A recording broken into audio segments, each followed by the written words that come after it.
धर्म, कर्म, विधि विधान और ज्योतिष की सटीक जानकारी पाने के लिए YouTube चैनल जीवन दर्पण को सब्सक्राइब करें और हाँ, अपडेट रहने के लिए बेल आइकन दबाना ना भूलें। सामान्य, लेकिन सामान्य नहीं है। सत्यनारायण भगवान की कथा एक अश्वमेध यज्ञ के फल को प्रदान करने वाला।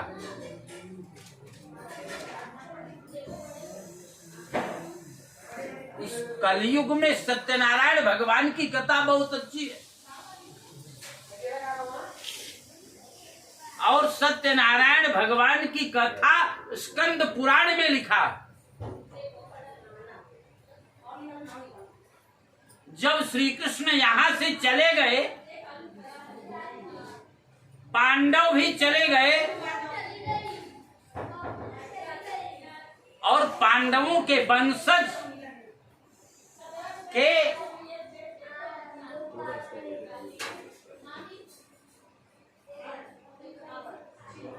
उत्तरा के गर्भ में जो पोषित हो रहा था,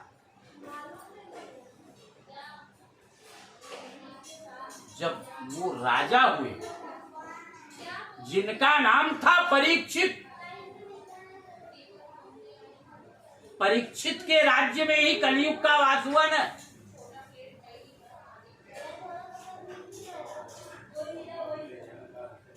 परीक्षित भी बहुत तेजस्वी, बहुत तेज तर्रार राजा। और वो उनकी दादा परपाजा राजाओं से युद्ध करके, राजाओं को जीत करके एक मुकुट अपने पास रखा था। वो अन्यायपूर्ण का मुकुट था, वो था तो सोने का था, समझ रहे हैं। मुकुट जब पहन करके उस दिन गए तो उनके अंदर अन्याय करने की इच्छा जगी, अन्याय करने की इच्छा जगी। अन्याय करने की इच्छा क्या जगी, कैसे जगी? क्योंकि शास्त्र ये कहता है कि सत्व शुद्धि ही आत्मशुद्धौ, आत्मशुद्धि ही ध्रुवस्य। जैसा अन्न खाएंगे उसी प्रकार से हमारी बुद्धि होगी, जैसे कपड़े पहनेंगे उसी प्रकार से हमारी बुद्धि होगी, जैसे मुकुट पहनेंगे उसी प्रकार से हमारी। तो परीक्षित तो उस समय अन्याय के द्वारा उपार्जित मुकुट पहना था। उसी समय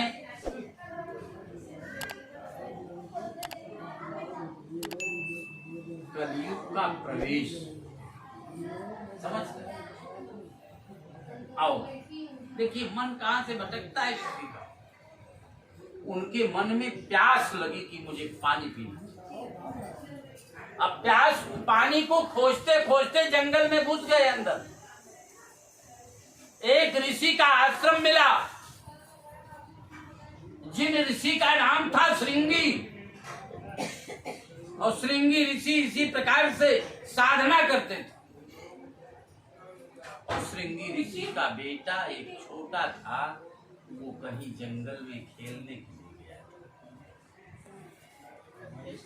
श्रृंगी ऋषि के पास पहुंचे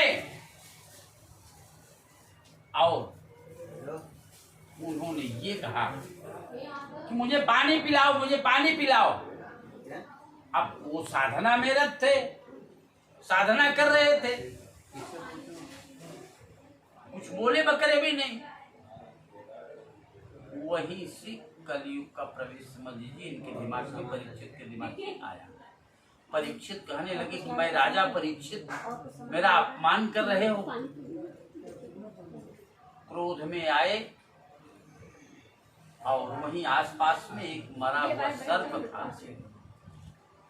और सर्प को अपने धनुष से उठा करके साधना करते हुए श्रृंगी ऋषि के गले में लपेट लगाया और क्रोध में चले। श्रृंगी ऋषि ने तो कुछ नहीं कहा, चले। कुछ दिन बाद, माने कुछ समय बाद, कुछ मिनट बाद उनका बेटा आया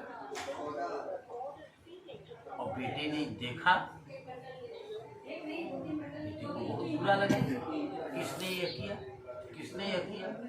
तो बेटा ब्राह्मण तो था ही, और तुरंत हाथ में जल लेकर के कहा, जिसने भी यह किया है उसको आज के 7वें दिन तक्षक नाग सर्प काट लेगा, उसकी मृत्यु अकाल है। समझ रहे? इतने में उनका श्रृंगी ऋषि का ध्यान भंग हो गया। अरे क्यों ऐसा अनर्थ कर दिया?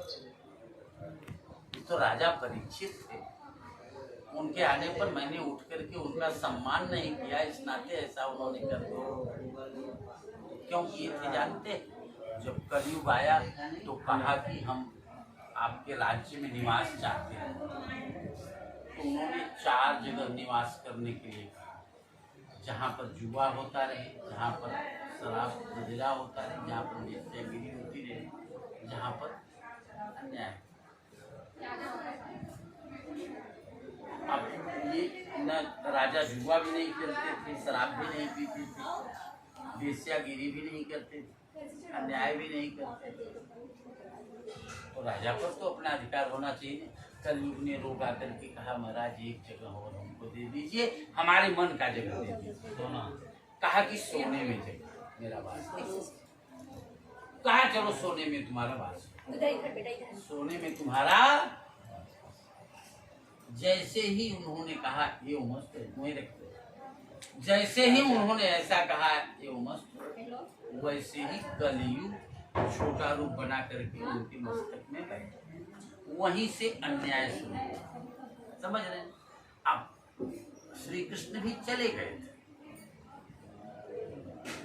समझ रहे? अब इसके बाद में अब भाई देख रेख की व्यवस्था तो कुछ न कुछ चाहिए। अब उस व्यवस्था के लिए विष्णु भगवान नारद जी पृथ्वी पर आए। एकदा नैमिषारण्ये ऋषयः सौनकादयः। नारद जी आए पृथ्वी पर देखने ताकने, नैमिषारण्य क्षेत्र में गए। नैमिषारण्य जैसे यहाँ इस समय अभी बहुत टनाटन, जितने लोग आवाज सुन रहे हैं सब आकर के यहाँ शांति से बैठ गए। अभी हमारी बात खत्म होगी, बात बंद होगी तो तुरंत समोसा ले आओ, टिकिया ले आओ, ठंडा ले आओ।